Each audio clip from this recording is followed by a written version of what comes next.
Buenas tardes con todos. Ante todo quisiera agradecer a Patti Verdugo y todo el equipo de ILAN Asesoría y Capacitación por confiar en mi trabajo. Eso para mí vale muchísimo.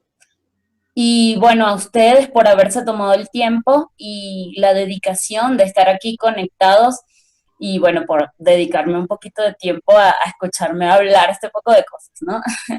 Quisiera que esta presentación, más que decirles muchas cosas teóricas, les voy a decir muchas cosas prácticas desde la propia discapacidad, desde lo que he podido experimentar a nivel profesional, pero también desde lo que he podido vivir a lo largo de mi trayectoria en este maravilloso mundo, ¿no?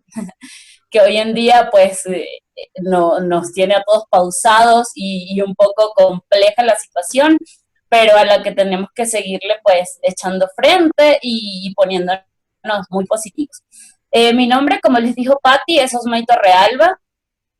Yo estudié educación, también seguí estudios en psicología clínica y tengo un posgrado en educación inclusiva, específicamente en integración educativa de las personas con discapacidad. Entonces, digamos que a lo largo de mi vida me he dedicado un poco a este mundo, ¿no? De la inclusión. Si podemos empezar con las diapositivas, por favor, Pati. El tema que vamos a abordar hoy es la importancia del desarrollo de la inteligencia emocional en la persona con discapacidad o también en las personas que tienen una necesidad educativa especial. ¿Por qué es importante esto? Porque nosotros mientras aprendamos a conocer y controlar nuestras emociones, vamos a poder tener un mayor desarrollo tanto a nivel personal como a nivel social. Entonces, para una persona, si para una persona sin discapacidad o sin ninguna necesidad educativa especial, ya es importante tratar de cultivar herramientas para poder desenvolverse en un entorno social con la mayoría de condiciones y oportunidades que se pueda, pues mucho más lo es aún para una persona con discapacidad o con necesidades educativas especiales. De allí que me interesé en poder compartir con ustedes un poco la importancia de este tema. Bueno, lo primero que debo decirles para muchos es que yo, como les comentaba, aparte de vivir esto a nivel profesional, lo vivo desde mi propia experiencia de vida, pues tengo discapacidad visual total. Entonces, bueno, soy una persona muy abierta, muy abierta, tanto con el tema de la discapacidad y la inclusión, desde el punto de vista de cualquier pregunta que me puedan hacer a nivel profesional, para compartir lo que pueda saber, lo poco, mucho, en lo que les pueda servir. Y bueno, pero también quisiera retroalimentarme también de ustedes. Pero a la vez también soy muy abierta con el tema personal, con mi vida. No todo el tiempo van a tener una persona delante que tenga una discapacidad que les diga, pregúntame lo que quieras. Así que a lo largo de mi, de mi exposición, pues los invito a que vayan pensando aquellas preguntas que de repente no han tenido la oportunidad de hacer, o que por curiosidad de repente se te quedan allí y en algún momento quisieras tener una persona que lo viva y preguntarle, oye, ¿qué pasa? ¿Cómo es? Entonces, bueno, pues estoy súper abierta a eso. Y bueno, ya vamos a comenzar un poco en materia, ¿no? Pasamos a la lámina número 2, por favor, Patti. Eh, Hablar de inclusión, hablar de discapacidad, hablar de necesidades educativas especiales, es en principio saber que debemos llevar esto al punto de vista de la normalización. ¿De qué trata esto? Tal vez esta es una frase un poco trillada, ¿no? Todos somos diferentes, pero es real. ¿Qué pasa cuando hablamos del entorno de la discapacidad o de la inclusión? Es que como sociedad solemos ponerlo, ¿no? Por un contexto social, histórico, en el que hemos vivido o muy por encima de lo normal o muy por debajo. ¿Cuándo ocurre esto?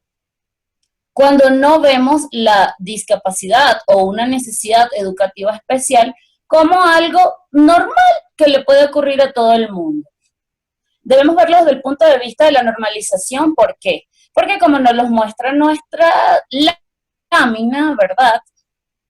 Todos tenemos características diferentes, o sea, a nivel racial, a nivel de contextura física, todos tenemos un color de ojos diferente, un color de cabello, una manera de ser, y bueno, algunos pues tenemos una condición distinta, ¿no? Que es una discapacidad o una necesidad educativa especial, pero esto debe ser parte de una diferencia común en relación a las demás diferencias que puedas tener tú con cualquier persona que exista en esta tierra. Es decir, nosotros tenemos hermanos de sangre y ninguno somos iguales a otro y fuimos criados bajo los mismos parámetros, con las mismas normas, bajo las mismas reglas y ninguno de nosotros es igual a nuestros hermanos. Somos diversos en pensamientos, en palabras, en formas de actuar y en muchas otras cosas. Entonces, cuando nosotros vemos la discapacidad simplemente como una diferencia más de la que podemos tener en relación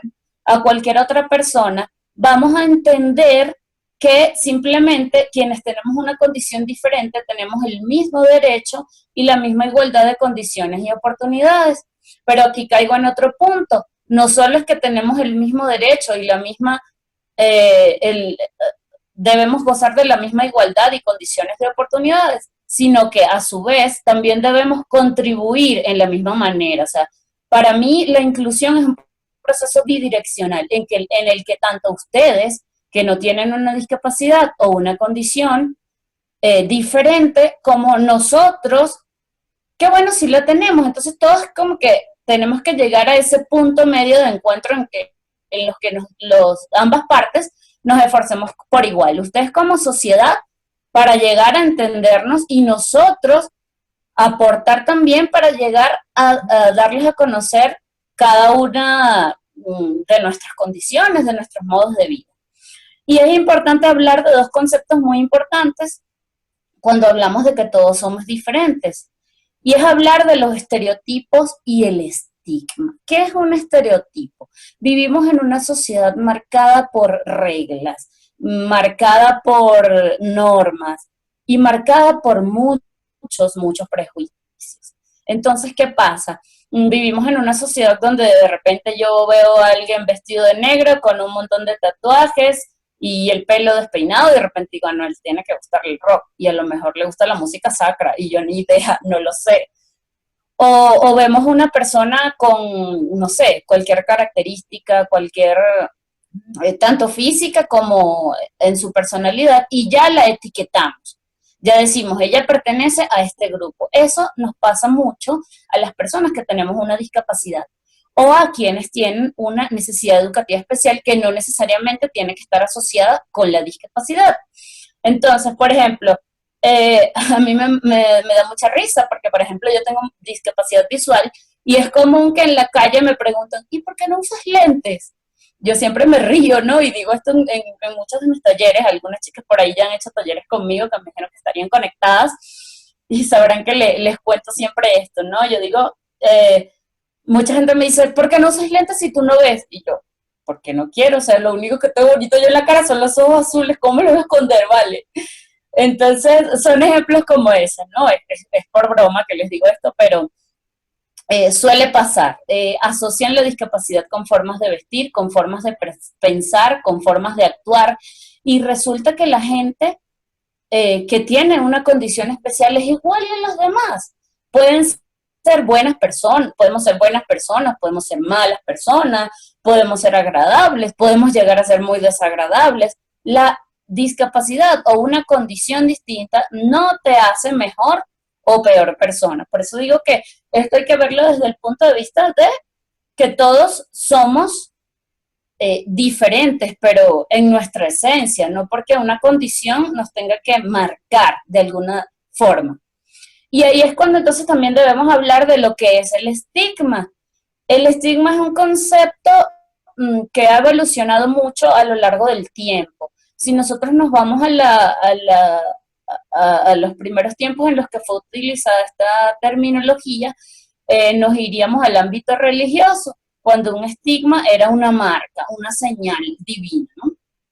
Este concepto, aunque ha evolucionado mucho con el tiempo, más o menos en la actualidad lo podríamos adaptar a que un estigma es esa marca que te queda luego de que te etiquetan, ¿no? Por eso es importante no estereotipar las cosas, no encasillarte en un grupo o pensar que debes obedecer a ciertas o determinadas características, porque eso te estigmatiza. Entonces, aprender a vivir con ese estigma que de por sí ocurre es importante de hacerlo. Y para eso es sumamente determinante el desarrollo de la inteligencia emocional. ¿Por qué? Porque parte de la aceptación que te tengas a ti mismo, pero aparte de la aceptación, pues también depende de que puedas controlar tus sentimientos o emociones y que las cosas del exterior que no dependen de ti te puedan afectar en mayor o menor medida y por consiguiente puedas tú volver o ser una persona pues emocionalmente inteligente y con ello pues tener herramientas para afrontar la vida desde el sitio que te tocó, así de simple. Pasamos a la próxima, por favor, Patti. Y en la próxima nos dice que ser diferente es algo común. Cuando nosotros aprendemos a ver la discapacidad o una necesidad educativa especial, como les había dicho, desde el punto de vista de lo normal, vamos a comprender que ser diferente es algo común y que todos, como les decía anteriormente, tenemos cosas que nos identifican como personas. Y bueno, pues si a algunos nos identifica una discapacidad, eso no debe ser motivo de sentirnos más o menos que nadie. ¿Y por qué digo más o menos que nadie? Porque entonces aquí hay el punto que no llega a ser ese punto medio en el cual o nos exaltan demasiado o nos subestiman mucho. Entonces hay que tener un punto de equilibrio en el cual entiendas que una persona con discapacidad o una necesidad educativa especial no es un héroe, porque yo no me considero un héroe, eso simplemente me ha tocado afrontar la vida, quizás de una manera un poco diferente, pero no es nada que no pueda llegar a ser cualquier persona. Ni somos ángeles, me da mucha risa cuando nos dicen, ay, es que tú eres un ángel. Si ustedes me conocieran a fondo, verán que no tengo ninguna característica angelical, porque como siempre lo digo, primero que los ángeles que pintó Miguel Ángel por allá en la Capilla Sixtina son una cosa físicamente perfecta y yo no tengo una nariz tan hermosa como la de ellos. Aparte me aburriría demasiado estar tocándole la pandereta a Dios todo el día. Entonces creo que soy demasiado hiperactiva para ser un ángel, ¿no? Y bueno, tampoco nos gusta o es agradable que te subestimen. Pero entonces cuando ya superas ese nivel de autoestima que debe estar en su sitio adecuado y lo elevas demasiado, la persona con discapacidad va a tener muchos conflictos porque debe sentirse una persona como cualquier otra, como les dije, ni más que nadie, ni menos que nadie. Simplemente una persona más que habita este mundo con condiciones particulares, pero con características tales como las puede tener cualquier otra persona, como les decía anteriormente. Una persona con discapacidad puede ser buena gente, puede ser mala gente, agradable, desagradable, etcétera, ¿no? Entonces es importante que en cualquier contexto entendamos este aspecto de la normalidad, ¿sí? La próxima.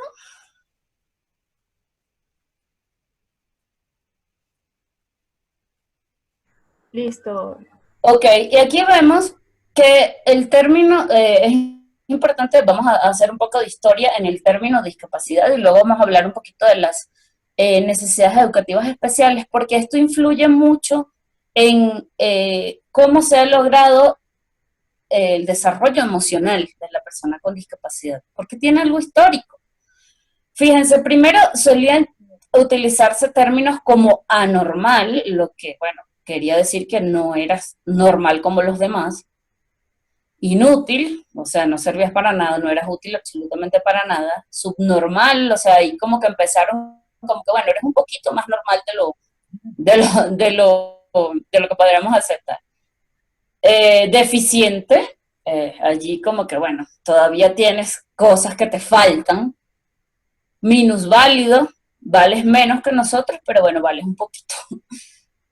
Incapacitado, no estás capacitado para nada. Discapacitado, ahí le pusieron el dis, que igual es un prefijo que también denota que no tienes capacidades o que tienes menos discapacidades. Y luego se llegó al término de persona con discapacidad y es el término correcto a utilizar o idóneo. ¿Por qué? Porque, bueno, ante todo, todos tenemos características diferentes y tenemos fortalezas diversas.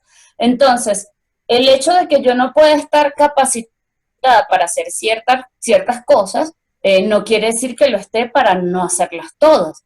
Entonces, este término de persona con discapacidad ha sido el más aceptado, el más idóneo, y de hecho es el que debemos utilizar actualmente, porque indica que la persona, aunque pueda tener dificultades para realizar ciertas tareas, pues puede hacer bien muchas otras. Entonces, le decía, ¿por qué se relaciona esto con el tema de hoy, con lo que estamos hablando de inteligencia emocional? Porque a nivel histórico hemos tenido un enfoque primero muy asistencialista, es decir, la persona, bueno, solo era tratada desde el punto de vista médico, solo era encasillada a hacer cierta determinada función. Por ejemplo, si tenías retardo,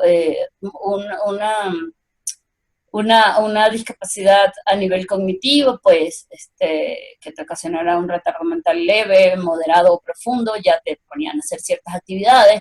En el caso de las personas con discapacidad visual, pues o eran músicos o tejían, no hacían más nada, etcétera. Entonces era como que este enfoque muy hacia la parte eh, asistencial, bueno, que definitivamente luego como sociedad fuimos evolucionando. Entonces pasamos a una cultura paternalista, en la que todo te lo tenían que dar. Si eres una persona con discapacidad, pues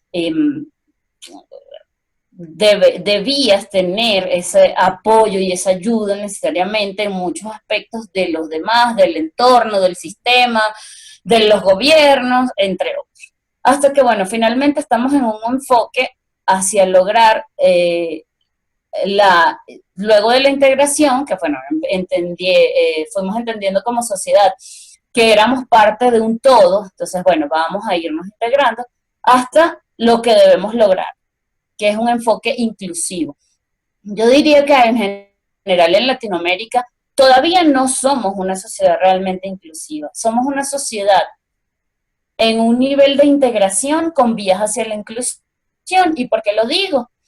Algunos pueden estar en desacuerdo conmigo, es válido, pero por ejemplo, si nosotros tuviésemos sociedades realmente inclusivas, nosotros en este momento no deberíamos habilitar un espacio como este, en el que tuviéramos que hablar específicamente de la importancia que tiene un tema para la discapacidad o las necesidades educativas especiales, sino que serían cosas obvias que no necesitarían espacios o grupos específicos para poderlos aprender.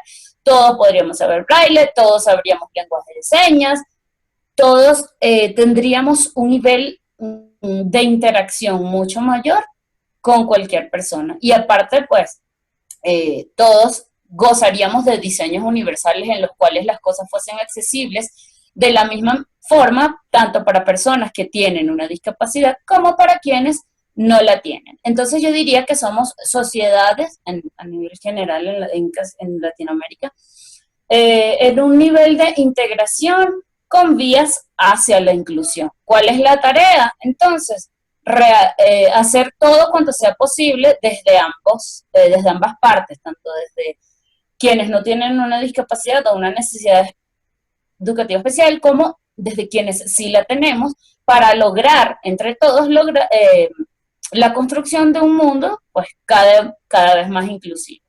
Entonces, a nivel histórico, este enfoque paternalista hizo que nos quedaran ciertas huellas y que emocionalmente quizá en algún momento estuviésemos preparados como personas con discapacidad para asumir que alguien debía responder ante muchas cosas por nosotros. Entonces, en un enfoque inclusivo, en cambio, la persona con discapacidad también tiene que contribuir con este hecho. Entonces, pasar de esta cultura paternalista en la que espero que me lo den, espero que me lo hagan, a un enfoque inclusivo en el que también contribuyes como persona. Y por eso influye mucho el desarrollo de la inteligencia emocional, porque incluye estar preparado para afrontar este reto, que es un reto social, ¿no? Por eso la importancia de hacer un poco de historia en esto, porque esta misma historia nos ha llevado a lo que estamos y cómo somos. Y vamos a hablar de la discapacidad. Como les decía, esto también, al igual que ha tenido una evolución histórica. Y es importante el concepto de discapacidad que manejamos actualmente, ¿verdad? Y es que la discapacidad es aquella condición bajo la cual ciertas personas presentan una deficiencia física, mental, intelectual o sensorial que a largo plazo afectan la forma de interactuar o participar plenamente en la sociedad. ¿Por qué es importante este concepto? Porque durante muchos años se asoció la discapacidad a esta parte, a la primera parte de este concepto, es decir, a la deficiencia física, psíquica, intelectual o sensorial que pudiera llegar a tener la persona. Y no se ha tomado en cuenta el entorno. Este nuevo concepto, bueno, no es tan nuevo, pero el caso actual de la ONU nos dice que la discapacidad está dada por dos factores, no solo por esta deficiencia que puedas tener a nivel físico, psíquico, sensorial o intelectual, sino también a tu entorno, es decir, a cómo el medio ambiente en el que tú te desenvuelves influye para que no puedas realizar ciertas tareas que puede hacer cualquier persona. Por ejemplo, en mi caso, si yo pudiera salir de aquí y bueno, salir manejando un automóvil, aún teniendo el 100% de discapacidad visual que tengo, no tendría una discapacidad. ¿Por qué? Porque todos los medios estarían dados para que yo pudiera realizar todas las acciones pertinentes a mi vida diaria o cotidiana sin limitación alguna. Entonces, es importante entender que la discapacidad no está dada solamente por esta deficiencia psíquica, física, intelectual y sensorial, sino por el entorno, lo que influye también en el desarrollo de esta inteligencia emocional de la que vamos a hablar posteriormente, porque una de las barreras más importantes de derribar son las barreras sociales y de eso vamos a hablar posteriormente. Pero entonces, la discapacidad está dada por la unión de esta deficiencia que pueda tener la persona y las barreras que existan en el entorno. Entonces, todos como sociedad debemos entender que si cada vez somos una barrera menos o podemos contribuir con que existan menos barreras, pues menos discapacidad existirá en el mundo, ¿no? La próxima, por favor. Listo. Ok, y ahora vamos a hablar de las necesidades educativas especiales, que es otro punto. No siempre una necesidad educativa especial está asociada con la discapacidad. No. Hay personas que presentan necesidades diferentes a los de sus pares, pero que no necesariamente deben ser etiquetados y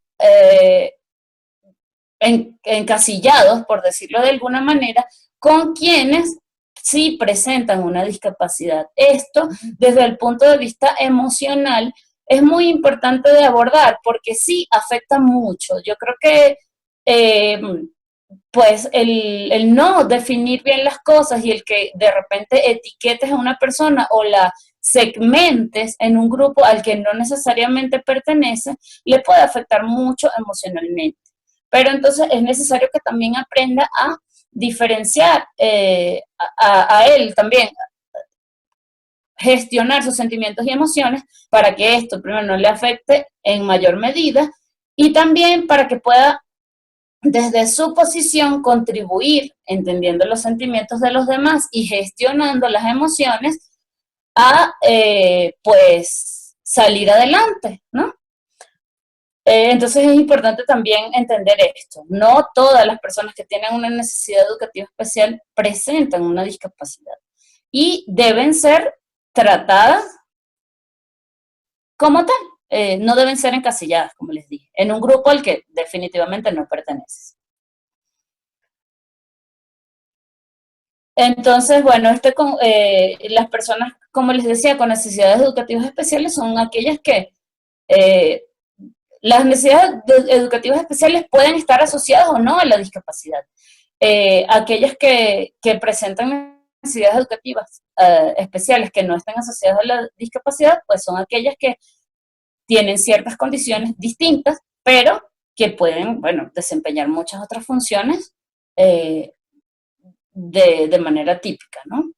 Igual, pues, la persona con discapacidad, aunque tenga hay personas con discapacidad que no necesariamente tienen una necesidad educativa especial, porque desde el punto de vista de realizar las adaptaciones, bueno, pues todas están hechas y se dan para que esa persona pueda desenvolverse a nivel académico sin ninguna dificultad. Entonces, sí es importante definir y diferenciar estos dos términos porque aunque pudieran tener relación, no son lo mismo en muchas ocasiones.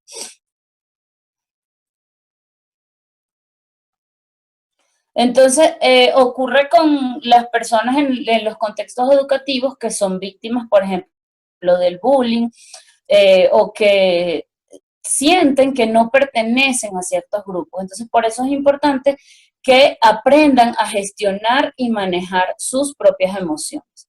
En la medida en que la persona se pueda autoaceptar, va a lograr que los demás también lo comprendan. Todo comienza con un proceso interno y eso es importante de analizar. La próxima, Pati, por favor.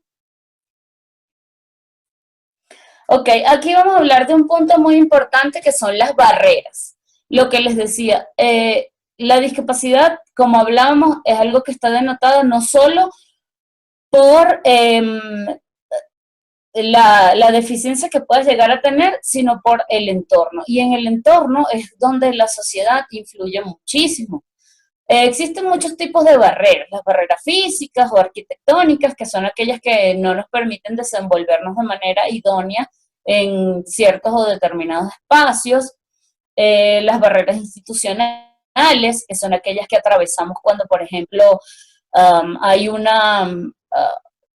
lugar al que no podamos tener acceso, como por ejemplo cuando una persona sorda intenta ir al médico, por ejemplo, y no le puede explicar por sí misma lo que padece o lo que adolece en ese momento, o cuando no puedes desempeñar las mismas tareas con la misma, con el mismo acceso que lo pudiera hacer cualquier otra persona. También están las barreras educativas. Ahorita es importante, ahorita existe una barrera educativa muy grande porque nadie estaba preparado para esta situación y resulta que nuestros chicos no cuentan con entornos virtuales accesibles con los cuales desenvolverse de manera idónea en esta nueva situación. Entonces, esa, por ejemplo, pudiera ser una barrera educativa. Pero sin duda las barreras más importantes de derribar son las barreras sociales. ¿Por qué? Porque son aquellas que determinan el comportamiento y la aceptación o no de la gente. Entonces, cuando existen barreras, pueden existir barreras arquitectónicas, educativas, institucionales o de cualquier otra índole, pero si existe gente dispuesta a contribuir, estas barreras van a hacerse menos pesadas, digamos, de derribar. En cambio, tú puedes tener una ciudad perfecta, puedes tener todo que funcione correctamente, pero si no tienes ese apoyo de la gente o esa aceptación desde el punto de vista social, pues tampoco va a funcionar. Entonces es importante saber que las barreras sociales son las más importantes de derribar. Y sin duda cada vez que una persona puede contribuir con el hecho de aprender algo nuevo, de tratar de interactuar con una persona con discapacidad, de tratar de hacer el mejor esfuerzo por generar condiciones y oportunidades que incluyan a todos, sin duda estará constituyendo una barrera menos. Y por ende la discapacidad cada vez será menor. Ok. Entonces es muy importante vencer este tipo de barreras sociales. Y las barreras sociales también se vencen desde la propia discapacidad. No solamente es un trabajo de la sociedad en general, sino de la misma persona con discapacidad. Y por eso el manejo de las emociones contribuye mucho en este hecho, como decimos, ¿no? Si tú eh, quieres exigir, también debes aportar. Entonces es importante también verlo, como les decía, desde el punto de vista de la bidireccionalidad. Eso es muy importante a la hora de manejar las emociones. La próxima, por favor. Y ahora sí vamos en el tema central. Esto era un preámbulo porque es necesario conocer el entorno de la discapacidad para poder saber cómo influye desde el punto de vista de las emociones. Emocional. Durante muchísimo tiempo se le dio importancia a la inteligencia racional. O sea, se consideraba que aquellas personas inteligentes eran aquellas que eran súper buenas en cuestiones lógicas, por ejemplo, y eran muy buenos en física, química, matemática, o en cosas, como les decía, desde el punto de vista de la lógica, lo que solamente tenía que ver con la racionalidad. Pero con el pasar del tiempo, este concepto fue evolucionando y se fue dando paso a entender que las emociones generaban un punto importante dentro del desarrollo que tenía cualquier persona como ser humano en cualquier contexto, desde el punto de vista familiar, social, laboral, entre otros, ¿no? Entonces, ¿qué es la inteligencia emocional? Es ese conjunto de conocimientos y técnicas que nos permiten ser más conscientes de cómo somos nosotros y cómo eh, son todas aquellas señales de lo que nos rodea, ¿verdad?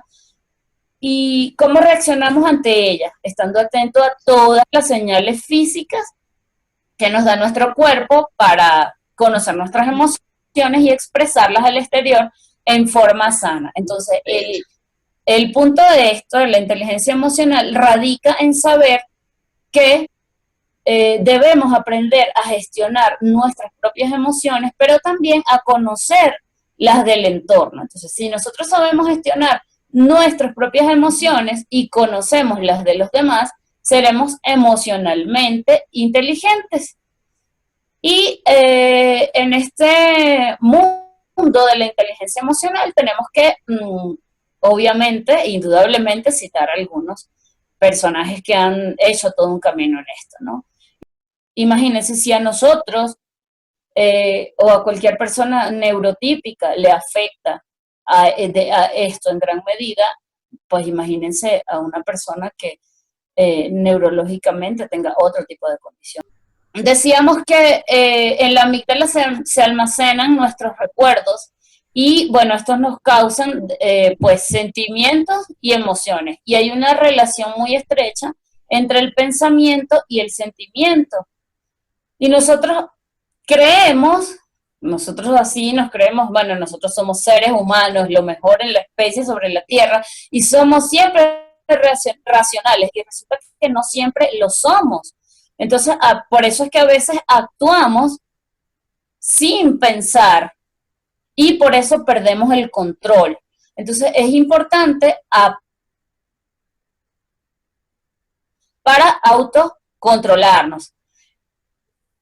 Y entonces, ahí es donde debemos llevar la inteligencia a este punto que va más allá de lo cognitivo, ¿sí? Bueno, ya él había introducido este concepto de la inteligencia emocional y la importancia que tenía para el desarrollo de la persona en todos sus ámbitos, ¿no?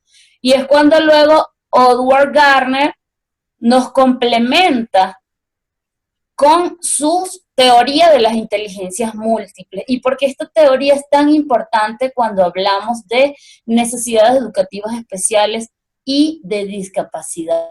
Porque por mucho tiempo, como les decía, se creía que las personas inteligentes eran las que solo estaban dadas a ser hábiles en aspectos como la lógica, la matemática, y resulta que Edward Gardner nos dice que nosotros tenemos inteligencias múltiples y él las dividió en 7 y no necesariamente una más importante que la otra. Entonces, por ejemplo, teníamos en algunas de ellas son la inteligencia lingüística, que son aquellas personas que tienen habilidades para la comunicación y el desarrollo en todas las áreas que tengan que ver con esto, con la lingüística, la inteligencia lógico-matemática, la inteligencia espacial, y así podemos encontrar, yo diría que todos los seres humanos, un lugar en el cual somos inteligentes, y además que la combinación de estas, el trabajar en alguna de estas inteligencias además nos puede ayudar a cultivar algunas otras. Entonces podemos ver que con áreas, por ejemplo, como la música, podemos desarrollar muchas veces inteligencia lógica, inteligencia matemática, inteligencia lingüística. Luego con la inteligencia lingüística, por ejemplo, también podríamos desarrollar la inteligencia musical, la inteligencia espacial y así.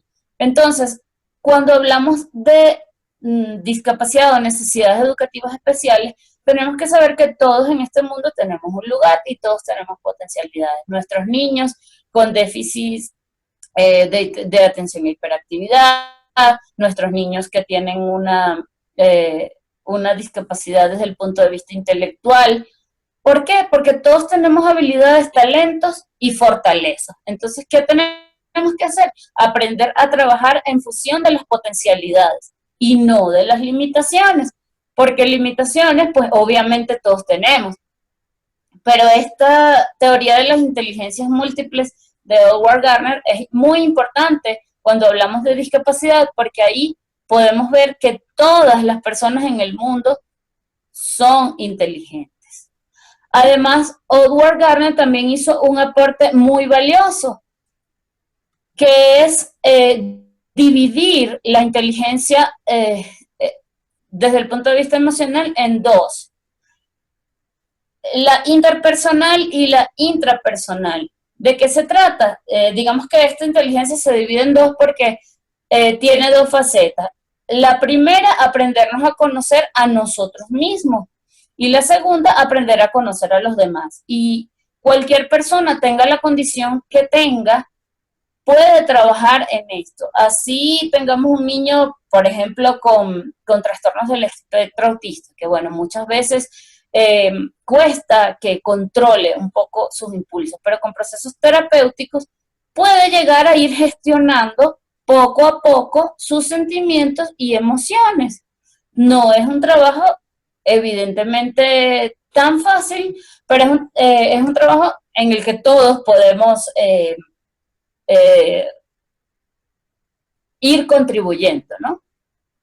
Entonces, es importante primero aprender a gestionar tus propias emociones, conocerte a ti mismo, aceptarte como eres y luego aprender a conocer el entorno, los demás, cómo reaccionan. Si yo, por ejemplo, conozco cómo reacciona mi papá, mi mamá ante cierto comportamiento, voy a evitar hacerlo.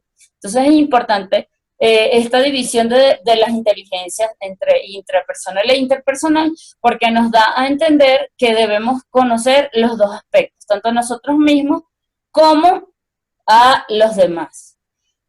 Bueno, luego hubo un trabajo muy importante de Peter Salovey, que organizaron entonces estas inteligencias intrapersonal e interpersonal, que son las inteligencias personales, y nos dio 5 competencias importantes, ¿no? La primero, el conocimiento de las propias emociones. Una persona con discapacidad o necesidades educativas especiales debe aprender a conocerse, debe aprender a saber qué cosas le irritan, qué cosas le causan felicidad, qué cosas le enojan, qué cosas con qué cosas no puede evitar sentir ira, por ejemplo, o qué cosas le causan placer. Entonces es importante primero el conocimiento de las propias emociones, luego la capacidad de controlarlas. Si yo sé que algo me causa enojo, tengo que buscar mecanismos de autocontrol. Por ejemplo, si yo sé que me causa enojo, no sé, ¿qué les puedo decir que me causa enojo? Bueno, de repente que esté concentrada en una clase y todo el mundo esté gritando, eso me irrita, por ejemplo. Pero bueno, tengo que actuar de manera que eso no genere en mí un comportamiento de ira, de agresividad con el que vaya a reaccionar mal ante él.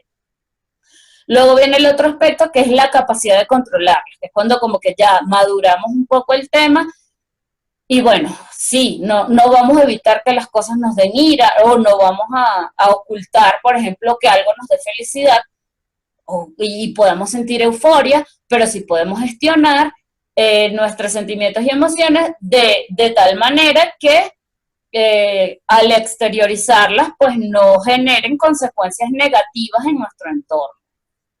Y también está la capacidad de motivarse a uno mismo. La emoción es muy importante porque es lo que va a generar que tú ejerzas acciones que te puedan dar motivos para superarte en la vida.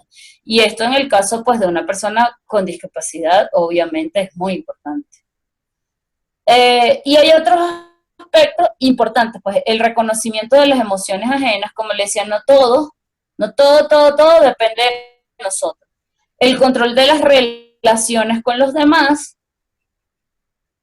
son aspectos importantes de tomar en cuenta. Y luego hay que manejar ciertas habilidades. La primera es el autocontrol, que es nuestro dominio, el dominio que tenemos de nosotros mismos, el entusiasmo, que es esa actitud maestra para la vida que nos genera el impulso de hacer muchas cosas para seguir adelante. La empatía, esto es muy importante, ponerse en la piel de los demás. Y una persona con discapacidad tiene que llegar a construir esta capacidad si no la tiene. ¿Por qué? Porque uno sufre por tener una discapacidad, o sea, eso es cierto, pero uno tiene que poner también ponerse en el zapato de la familia, de tu papá, de tu mamá, de tus hermanos, de tus mismos compañeros de clase, porque al fin y al cabo nadie tiene la culpa de que tú tengas una discapacidad. Entonces, tú también tienes que ponerte en el zapato de los demás para poder entender también las cosas desde su punto de vista, desde esa mamá que se trasnochó por ti, desde ese papá que hizo todo lo posible para que pudiera seguir adelante, o desde ese compañero de trabajo que quizá no sabe cómo ayudarte, pero hace su mejor intento, ¿sí? Entonces, eso también es sumamente importante. Yo creo que la persona con discapacidad o necesidades educativas especiales, si no logra ser empático y no logra comprender que hay un mundo afuera y un montón de personas que lo quieren ayudar, pero tiene que dejarse, entonces no va a lograr este proceso inclusivo en la misma manera. Yo creo que es uno de los puntos más importantes. Pasamos a la próxima, Pati, por favor. ¿Qué no es inteligencia emocional? Y esto es muy importante de saberlo porque, bueno, decimos, bueno, vamos a tratar de ser personas emocionalmente inteligentes. Entonces, solemos pensar que vamos a estar en un templo budista meditando y somos así buenas personas todo el tiempo. Y no. ¿Qué no es inteligencia emocional? No es tener la respuesta para todo. O sea, somos seres humanos y no siempre vamos a tener una respuesta para todo, no siempre vamos a responder de manera asertiva o adecuada. No, eso no es ser emocionalmente inteligente. Simplemente hay que entender que somos seres humanos. No es siempre estar de buen humor, o sea, ser emocionalmente inteligente no es siempre andar con una sonrisa en los labios y andar de buen humor, no, porque todo en la vida es necesario. Son necesarios los ratos de alegría, pero también son importantísimos esos momentos en que tocas fondo, porque te van a ayudar a valorar mucho más los momentos en que has estado feliz o que la vida te ha sonreído. Entonces, no siempre se va a estar de buen humor y eso es importante comprenderlo y aceptarse. O sea, yo me acepto cuando estoy molesta y sé, gestiono mis emociones. Ahora, lo que tengo que tratar es de que, pero por ejemplo, ahorita que estamos viviendo una situación de confinamiento, yo trato de sonreírle a la vida, pero bueno, en momentos en que estoy acá encerrada y estoy a punto de colapsar, o sea, y es normal, y estoy de mal humor, y me estreso, y a veces, bueno, ya tendré la oportunidad de preguntarme un poco cómo va mi vida, pero yo vivo aquí sola, mis papás están muy lejos, entonces cuando mi papá me dice, no, que yo sé, que yo quiero que te vengas, y digo, bueno, papá, pero ya, o sea, déjame quieto, o sea, no siempre tienes que estar de buen humor, eso es normal. No es el siempre asertivo, no vas a tener siempre las respuestas adecuadas para todo, porque no somos perfectos y precisamente yo siempre digo que la vida es una montaña rusa, ¿no? Que sin subidas y bajadas pues no tendría emoción. Entonces tú necesitas de estos altos y bajos para pues poder entender que la vida también te presenta retos y a una persona con discapacidad o necesidades educativas especiales muchísimo más. Entonces, son estos momentos en los que tocas fondo que te sirven para luego ser resiliente. Por ejemplo, en lo que estamos atravesando hoy en día, pues tendremos que buscarnos medios distintos, pero sin duda todos habremos sacado un aprendizaje y seremos resilientes de esta experiencia, y eso es lo importante. La próxima, por favor, Pati. Y ahora vamos a hablar de los tipos de emociones. Primero tenemos las emociones primarias, que son aquellas que aparecen en nuestro desarrollo natural y que las hacemos como que por inercia, ¿no? Nos sirven para reaccionar ante diversos estímulos y se relacionan mucho con la supervivencia. Es aquello como que con lo que nacemos. Están presentes desde el nacimiento y son universales. O sea, ustedes ven en su WhatsApp, y de hecho en la lámina tenemos un ejemplo de ellos, los emojis. Y todos en el mundo hablemos el idioma que hablemos, hayamos vivido en el contexto social que hayamos vivido, con las condiciones que sean, todos vamos a poner una cara similar cuando nos enojamos, otra cuando nos entristecemos, otra cuando estamos felices, otra cuando estamos muy eufóricos, etcétera. Y entonces están presentes y se identifican por expresiones faciales y corporales. Y aquí en la persona con discapacidad también hay que hacer un proceso eh, educativo en cuanto a esto. ¿Por qué? Cuando tienes alguna discapacidad, esto te puede causar cierto tipo de eh, dificultad al expresar tus emociones. O puede que no tengas un criterio claro o definido de qué expresas y cómo lo perciben los demás. Por ejemplo, es importante que cuando una persona que, por ejemplo, ha sido ciega desde el nacimiento, ¿no? Esa persona nunca ha visto cómo es la cara de alguien enojado, o cómo es alguien cuando se ríe, o que de repente cuando tienes la cabeza abajo expresas un tipo de emoción distinta, y a lo mejor hará cosas con su cuerpo que pueden relacionarse con una emoción, pero no necesariamente la puede estar sintiendo. Entonces es importante que le aprendas a decir como que, oye, cuando pones esa cara, muestras enojo, o cuando tienes esa posición corporal determinada, los demás pudieran interpretar X o Y, ¿sí? Entonces es importante, eso por ejemplo en el caso de la discapacidad visual les doy como ejemplo, pero pasa en todas. Por ejemplo, eh, un niño con discapacidad, con un coeficiente intelectual diferente, pues también tiene que aprender a cómo sus expresiones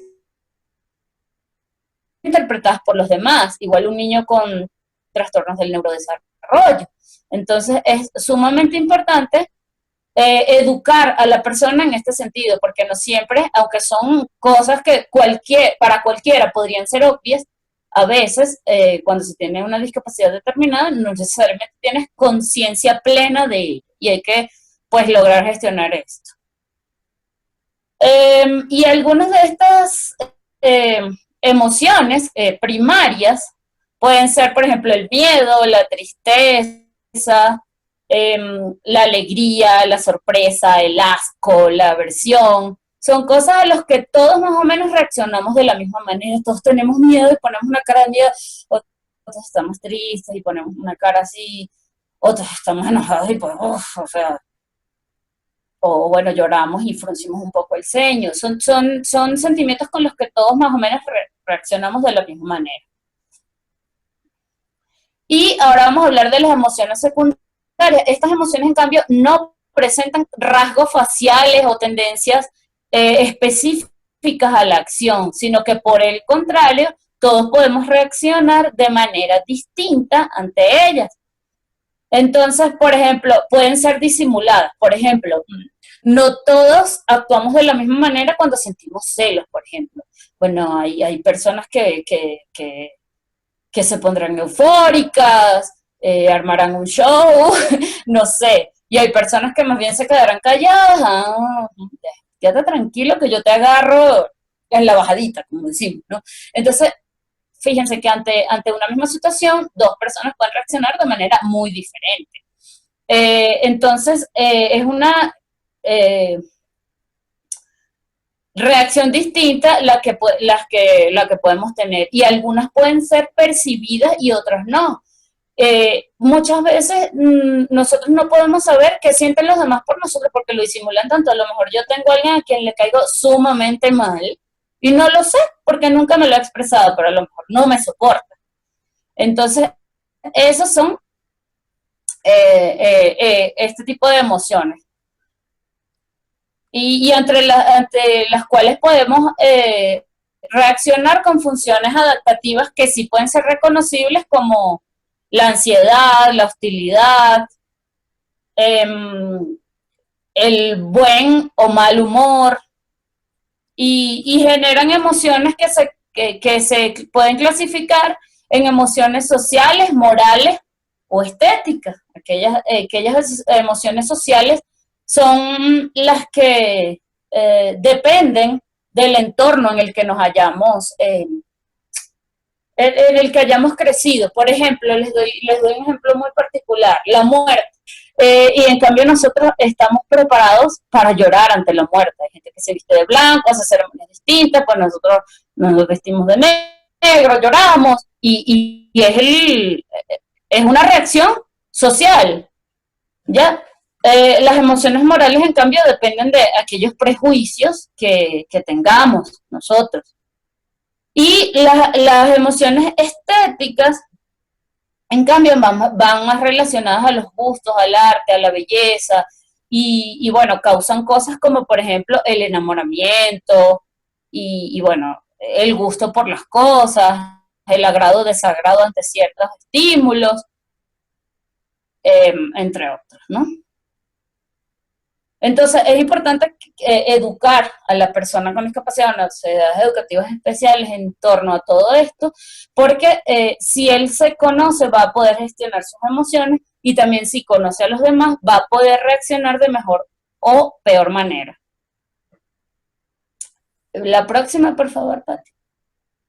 ¿Y cómo sabremos cuando una persona con discapacidad o necesidades educativas especiales es emocionalmente inteligente? Bueno, en general yo diría que en realidad cualquier persona, ¿no? Pero bueno, el punto importante es que vamos a tratar. Lo primero es que es una persona que va a conocer sus emociones. Y si es muy difícil empezar a trabajarlo, pues tenemos que hacerlo como familia. Es muy importante que la familia sea consciente de que la persona con discapacidad no siempre va a estar inmersa en esa burbuja que significa el entorno, y que tiene que estar preparado porque usted como papá, usted lo quiere, usted, bueno, de repente lo consiente, usted se cala su pataleta, usted se cala sus patadas, pero no todo el mundo lo tiene por qué hacer, ¿no? Entonces es importante que primero una persona es emocionalmente inteligente cuando conoce sus emociones, conoce lo que le da rabia, conoce lo que le causa enojo, o conoce lo que le causa alegría y felicidad. ¿Por qué? Porque si conoce todo esto, va a poder hacer cosas que lo motiven a sentirse definitivamente mejor. Y el conocimiento de las emociones lo logra cualquier persona, tenga la condición que tenga, porque a veces ustedes se sorprenden, aquí deben haber muchos padres conectados, de que, bueno, oye, mira, pero me manipuló, mira cómo hizo para que yo lograra hacer esto o esta otra cosa. Entonces, cualquiera puede llegar a tener la capacidad de conocer sus emociones. De hecho, sabe cómo reaccionar, sabe qué respuesta dar. Aplica la teoría del 80-20 a menudo. ¿Qué es la teoría del 80-20? Saber que 20% de las cosas no dependen de ti, dependen de ese mundo exterior. Pero el 80% tú lo puedes gestionar. Tú no puedes cambiar a la gente, pero sí puedes cambiar a ti mismo, sí puedes cambiar tú mismo y puedes llegar a ser inclusive un punto de cambio para los demás. Entonces, si empiezas desde ti mismo, vas a poder lograr hacer cambios en la gente que te rodea. Expresa sus enfados de forma constructiva. Por ejemplo, no, era lo que les decía, no es que no te tengas que enfadar y vivir toda la vida meditando, riendo y siendo feliz. No. Simplemente es expresarlos con asertividad, de forma constructiva. ¿Por qué? Porque si yo no, por ejemplo, en un entorno laboral, una persona con discapacidad no expresa que algo le enoja, no expresa sus necesidades, o en un entorno educativo, o lo que sea, y se queda callado, nadie va a saber que eso le molesta y van a seguir actuando en consecuencia. Y muchas veces la gente no actúa de una mala manera porque quiera, sino porque no sabe que te está afectando. Entonces es importante que la persona también aprenda a expresar, pero por supuesto de forma constructiva, aquellas cosas que no le agradan. Por ejemplo, yo les doy un ejemplo. Es muy típico que las personas con discapacidad visual nos hagan ciertos chistes, como que, bueno, llegan y te tocan el hombro, si creen que tienes un complejo de timbre y te tocan el hombro así, y juegan que tú eres adivino, ¿no? Y entonces, yo, por ejemplo, es algo que realmente no me simpatiza, o sea, me parece que hay momentos, aunque me lo tomo como que de la mejor forma posible, me parece que hay momentos para reírse y hay momentos, pero y hay gente que, por ejemplo, cree que uno tiene buena memoria. Entonces te conocieron hace 100 años en el mercado de San Roque por allá, gritando, donde todo el mundo gritaba papas, tomates o lo que fuera. Y te ven a los 5 años y te dicen, hola, ¿quién soy yo? Y tú, no sé. No puede ser que no me conozca. Entonces, ese tipo de cosas a mí, por ejemplo, no me agradan. O sea, yo no soy adivina. Yo no tengo que conocer a la gente físicamente por la voz, porque hay gente que cree que tiene voz de gordo, flaco, bonito, feo, alto, bajo, y tú tienes voz de, bueno, de la naturaleza hizo con tus cuerdas vocales, no tienes, o sea, a veces me da risa porque me ponen de adivina y me dicen, ¿cómo soy yo? Escucha mi voz. ¿Soy blanco o negro? O sea, y tú como, ¿gordo o flaco? Como que, o sea, así que, sí, para saber si eres gordo o flaco tendría que tocar tu contextura, o sea, no voy a saber si eres gordo o flaco por tu voz. Entonces, cuando se ponen así en ese plan, adivina quién soy, o sea, realmente me molesto, ¿no? Pero me lo trato de tomar, por ejemplo, de la mejor manera. Y entonces cuando empiezan así como que con el adivina quién soy, ya, me volteo. O cuando no te hablan y te empiezan a tocar, yo volteo, me río y les digo, bueno, imagínate, yo ciega y tú mudo, aquí la comunicación, no fluye. Y me río y ya toca como que, Entonces, es como que no es que las cosas no, pero te aseguro que esa persona, cuando te vuelva a ver, no te va a hacer jugar a la divina porque sabe que, oye, o sea, qué fastidio, no te va a estar respondiendo. Y hay muchas veces que sé quién es la persona, pero no se lo digo nada más por el hecho de que no me sigue con el mismo cuento y el mismo jueguito de nunca acabar. Por ejemplo, hay gente que, hay personas a las que eso no les molesta, hay otras que sí, pero entonces es importante aprender a expresar lo que no te gusta, porque si no la gente nunca va a cambiar. Nunca vas a saber lo que te afecta o no. Es una persona que emocionalmente inteligente cuando también acepta y acoge todas sus emociones, o sea, también se conoce y también sabe cuando está triste, cuando está alegre y sabe aprovechar cada una de estas experiencias y situaciones. Expresa lo que siente, sea lo que sea, enojo, alegría, tristeza, felicidad, angustia, Hay veces que ni siquiera somos capaces de expresar lo que nos agrada a una persona, no somos capaces de decirle lo importante que es para nosotros. Y todo se queda allí, sin decir, sin palabras, y hay veces que esa persona que se ha esforzado tanto por ti, que tus padres, tus hermanos necesitan, o tus compañeros de trabajo o de clase, necesitan que tú les digas, oye, tú eres importante para mí, has sido determinante en mi vida. Yo, por ejemplo, soy muy expresiva, yo siempre ando diciéndole a la gente, ay, gracias por tanto, pero bueno, yo soy así, hay gente que de repente no lo es tanto, pero sí es importante hacerlo, aunque sea un poco. Bueno, una persona emocionalmente inteligente también cuando abraza, y no solo cuando abraza desde el punto de vista físico, ¿no? Que es importante también, pero cuando eres capaz de abrazar la vida, de demostrarle a la gente tu afecto. Bueno, también cuando realiza críticas constructivas, como les decía, o sea, es importante que la gente sepa lo que piensas, pero siempre desde el punto de vista del respeto. También cuando gestionas sus emociones, como les decía, cuando sabes que algo te enoja, pero te puedes controlar y puedes llegar a hacer que eso no te afecte en gran medida a ti y tampoco a los demás. Pero sobre todo, y el punto más importante del que les quería hablar, es cuando gestiona su vida. Es importante, y esto es muy, muy, muy determinante que lo entiendan las familias. La persona con discapacidad necesita familias que lo dejen ser, que no lo subestimen ciertamente, pero que tampoco lo sobreprotejan. La sobreprotección es muy dañina. Tiene que haber una relación entre dos términos que son para mí muy importantes, la autonomía y la independencia. Y aunque son términos que pudiéramos llegar a confundir, no siempre son iguales. ¿Por qué? Porque una persona es autónoma cuando es capaz de tomar decisiones propias y es independiente cuando puede ejecutar acciones que lo lleven a hacer estas acciones. Entonces, hay personas que son autónomas, pero no son independientes. Por ejemplo, hay personas que dicen, bueno, sí, yo me voy de aquí, pero a lo mejor no tienen la capacidad para hacerlo. O hay personas que son independientes y pueden tener miles de cualidades para hacer muchas cosas, pero esperan que otros decidan por ellos. Entonces, es importante que la persona con discapacidad, con necesidades educativas especiales, llegue al punto donde sea autónomo e independiente. Entiendo, y antes de que cualquiera me lo pueda decir, que en unos casos se logra de manera más fácil que en otros, pero una familia siempre tiene que procurar que esto ocurra. ¿Por qué? Porque nosotros tenemos que saber que, como les decía, no siempre vamos a vivir en esa burbuja donde nos protegen, donde nos quieren, donde nos aman, donde nos cuidan. No, que tenemos que enfrentar el mundo con sus pros y sus contras, que vas a tener gente que te va a hacer bullying, porque eso no lo vas a poder evitar, que vas a tener gente que va a ser comprensiva o muy incomprensiva, pero que tienes que gestionar tus emociones para que eso te afecte lo menos posible. Y que al contrario, puedes también gestionar en base a lo que piensen los demás, porque como les digo, a veces las reacciones no son ni siquiera por maldad, sino por desconocimiento. Entonces tú también tienes que ser un punto importante y un constructor de esta propia inclusión.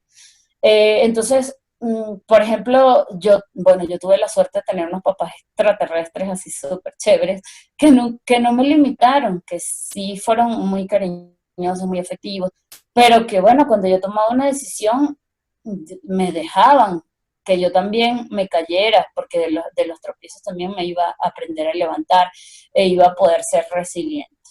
Entonces, a mí me parece que es un punto muy, muy, muy importante, que la persona sea dueña de su vida, que nadie decida, sino que ella tenga la capacidad de saber lo que quiere y hacia dónde va. Y aparte que pues, con eso pues también se pueda motivar. La próxima, Pati, por favor, la última. Y bueno, aquí quisiera terminar esta intervención antes de pasar a las preguntas y respuestas con esta frase que para mí resume un poco todo el montón de cosas que ya he dicho, que ya les debo tener un poco.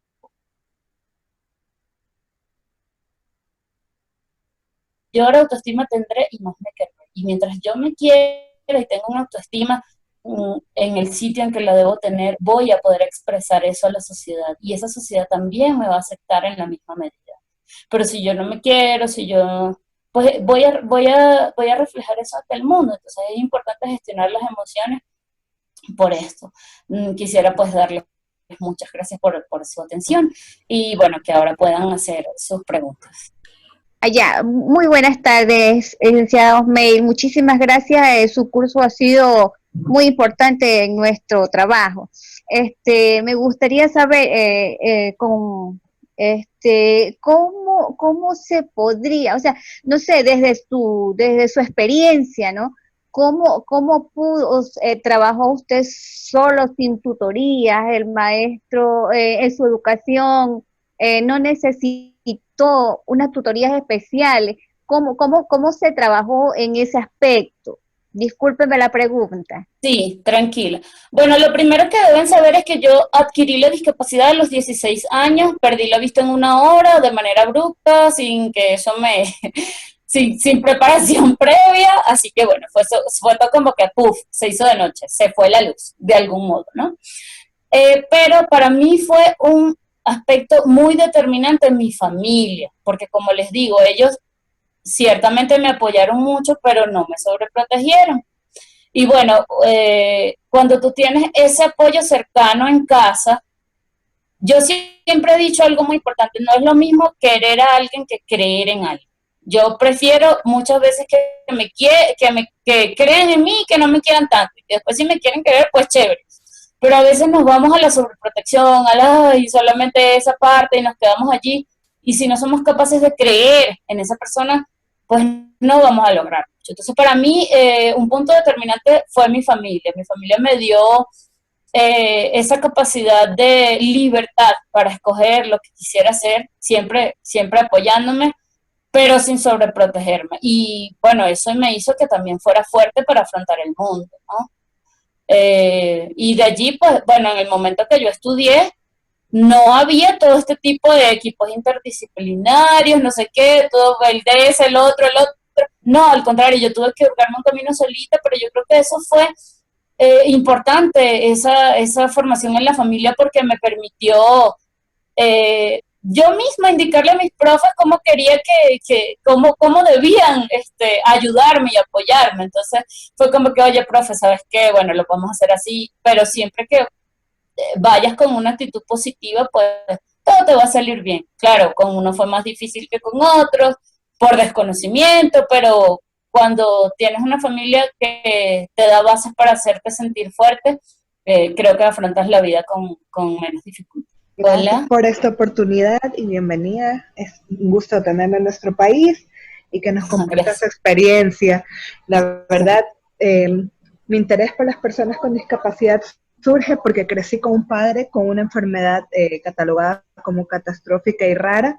Y bueno, crecí en un entorno donde él se manejó mucho con personas de diversos tipos de discapacidades. Trabajó en instituciones como Facinal, la Escuela de Ciegos y Asoplégica. O sea, trabajó con todo tipo de discapacidades y de ahí mi interés por generar empatía con las personas con discapacidad.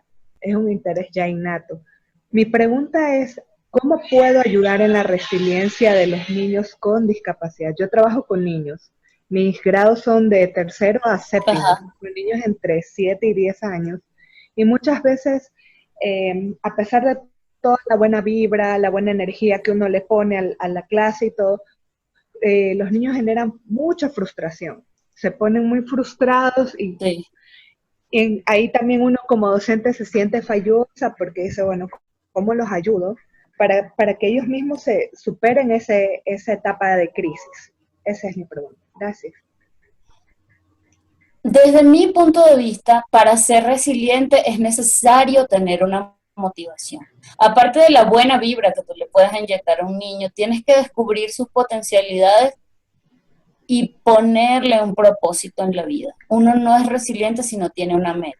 Yo, por ejemplo, cuando perdí la vista, tenía la meta de seguir adelante, de luchar en el mundo, de que eso no afectara mi vida social, y eso yo lo tenía como motivación. Entonces, claro, eso era un estímulo para mí, y en consecuencia empecé a hacer acciones para lograr eso. Entonces, una persona para ser resiliente necesita tener una motivación.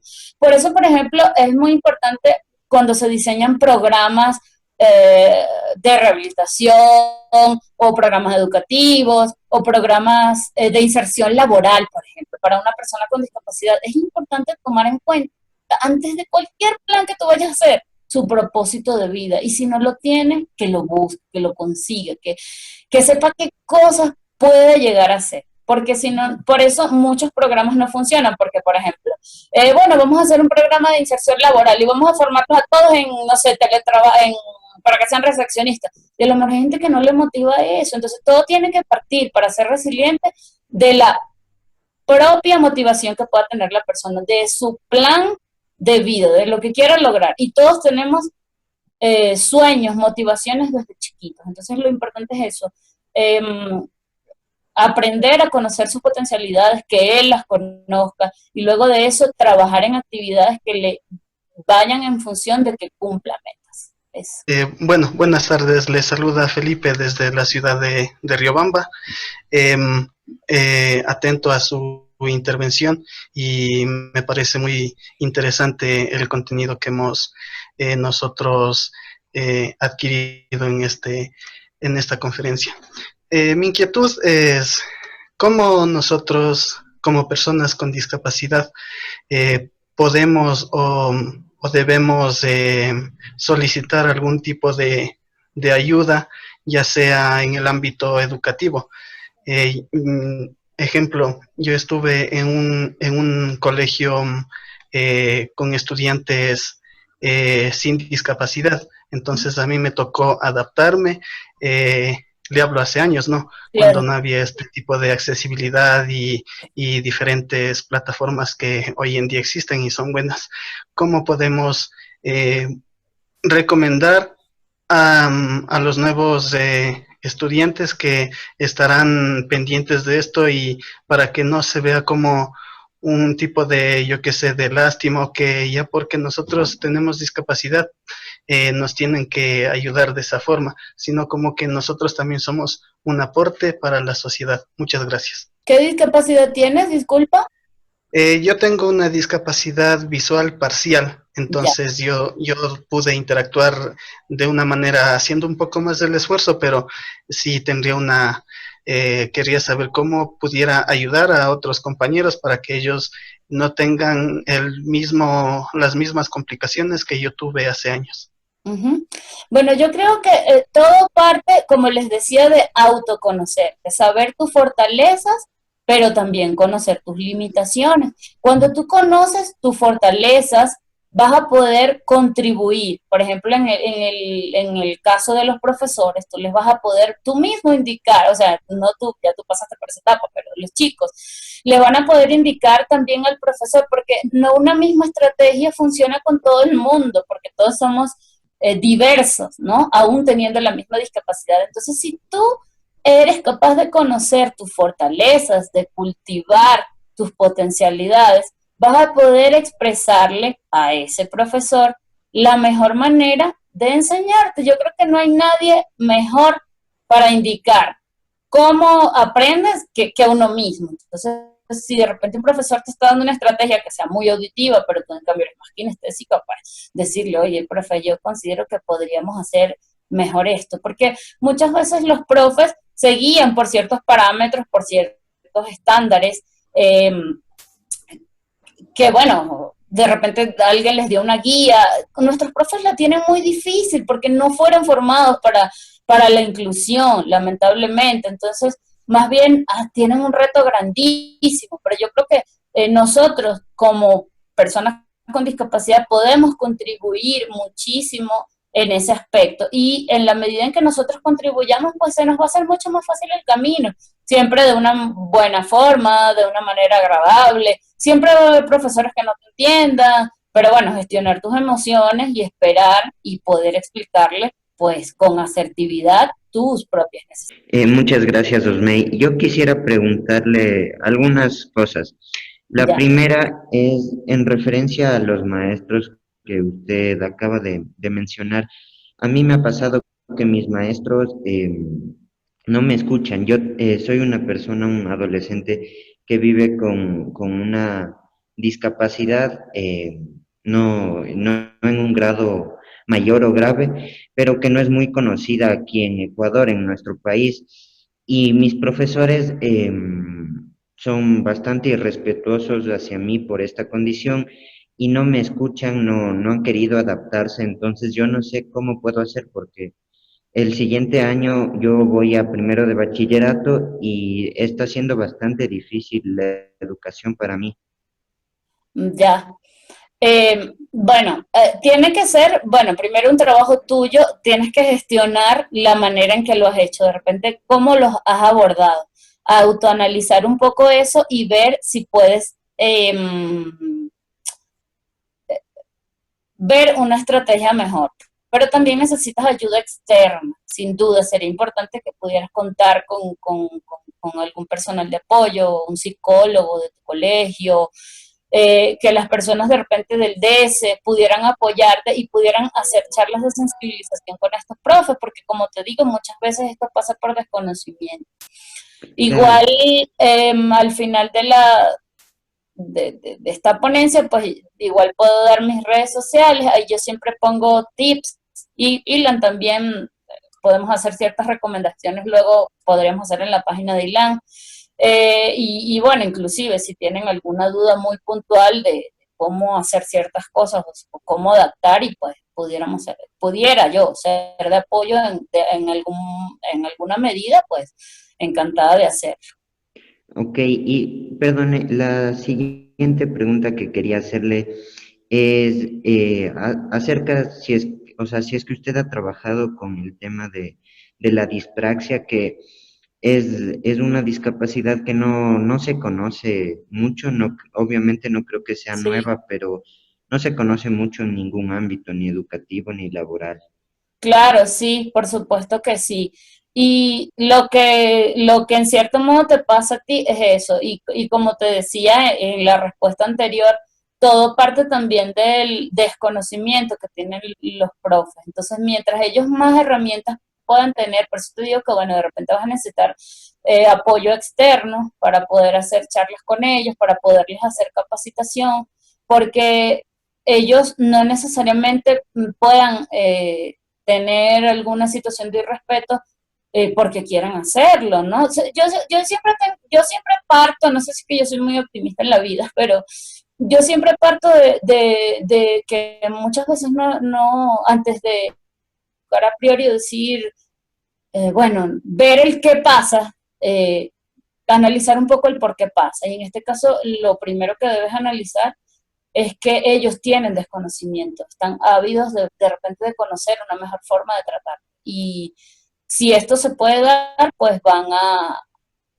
a llegar a un punto de entendimiento. Yo Claro, Es, creo, sí, el problema que yo he tenido es que pese al apoyo externo y, o sea, apoyo de no solo de mis padres, de mi familia, sino de psicólogos y especialistas externos, en el colegio no me han apoyado y más bien pese a capacitaciones, incluso propiciadas por mis padres y que ha sido toda una inversión para mi familia, los profesores y compañeros me han excluido bastante y eh, es incómodo cuando me subestiman y ese tipo de cosas. claro, entiendo, pero bueno, para analizar esto a fondo, bueno, obviamente habría que hacerte un estudio de caso porque bueno, sería muy profundo de hacer ahorita o de determinarlo solo por esta pequeña conversación. Por eso te Claro, invito a que, bueno, de repente más adelante me puedas seguir en redes y podamos, si puedo ayudarte, pues estaré gustosa de hacerlo. Y si puedo contribuir en algo, bueno, con gusto lo haré, ¿sí? Al muchas final daré mis gracias. redes y entonces podremos estar en contacto sin ningún problema. Muchas gracias. Gracias a todos. eh, Sí, eso quería hacer énfasis, Pati, en que, bueno, esto fue digamos que una charla, un abreboca, pero ya en próximos talleres tendremos la oportunidad de que les pueda ya indicar desde la parte práctica estrategias y técnicas que pueden utilizar para precisamente ayudar al desarrollo de la inteligencia emocional de acuerdo a, bueno, diferentes tipos de casos y diferentes tipos situaciones. Hola, buenas tardes. Buenas tardes, Coraima.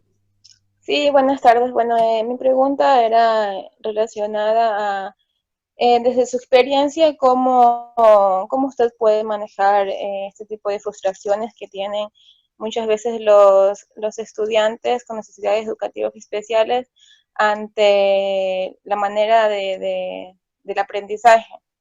Porque he tenido casos en el que hay estudiantes que se les dificulta ciertos aprendizajes. Entonces, ¿de qué manera yo podría intervenir con ellos para que esta dificultad no se convierta en un impedimento hacia el aprendizaje? Mira, como cualquier persona, yo creo que es importante que primero le generes confianza, le generes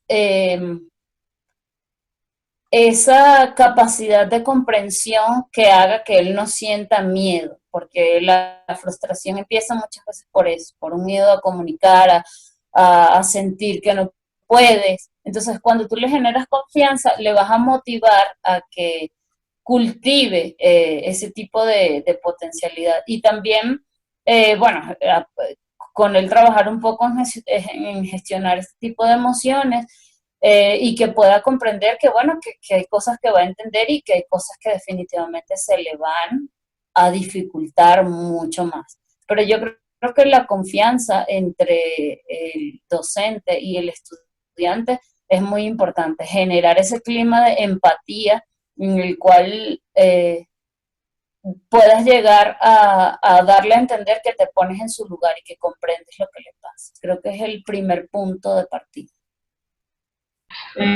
Osmey, de Guayaquil, te saluda, de una unidad educativa especializada. Ha sido muy importante tu aportación, ya que es un tema que muy poco se toca, ¿no?, en el área del desarrollo y de la integración. Yo quisiera, son unas recomendaciones para la parte educativa, cómo trabajar estrategias, cómo trabajar con niños con discapacidad intelectual en el área emocional. Ok. Bueno, más adelante, o como les digo, este era solo un abreboca, más adelante es probable que podamos hacer un taller netamente de estrategias, pero por ejemplo, es muy importante para el control de las emociones, como te digo, que ellos aprendan a conocerlas. Entonces puedes utilizar miles de cosas para que ellos puedan aprender a generar emociones y gestionarlas desde narrativa y multisensorialidad, o sea, que utilicen todo su cuerpo, puedes utilizar cuentos, dramatizaciones en el que ellos desempeñan diferentes roles, pueden ponerlos a ver películas, pueden ponerlos a reaccionar ante diversas situaciones que se inventen en el aula, pueden ponerlos a jugar con, por ejemplo, stickers de emojis, y bueno, y que saquen el emoji correspondiente a la emoción que deban generar para ese momento. Y bueno, mira, hay infinidades de estrategias de acuerdo a cada caso y de acuerdo a lo que quieras generar, pero sin duda los recursos multisensoriales son muy importantes y sirven mucho desde el punto de vista de la discapacidad. O sea, no solo se limiten a utilizar un sentido, utilícenlos todos, que la gente pueda sentir, oler, tocar, que puedas inclusive llegar a generar situaciones que les puedan causar molestia, que les puedan causar ira, claro, con un control de la situación, pero mediante lo que te decía, utilizando muchas herramientas desde el punto de vista de la multisensorialidad, lo que sirve desde narrativa, utilización de diversos recursos audiovisuales, cambios de roles, bueno, muchísimas cosas con las que se puede jugar. Y sobre todo en niños con discapacidades que afecten pues el área cognitiva, es muy importante utilizar muchas herramientas lúdicas. Entonces, eso creo que te serviría muchísimo. Muchísimas gracias, muy amable. Okay. Listo. Yo creo que en este caso podríamos agradecer muchísimo a todos también por su presencia. Realmente muchas personas se quedaron fuera, más o menos 200 personas no pudieron ingresar. La verdad fue una pena que no haya podido acceder. Te cuento, Osme, que hubieron 500 personas en ¡Wow! grupo. Gracias por haberme oído.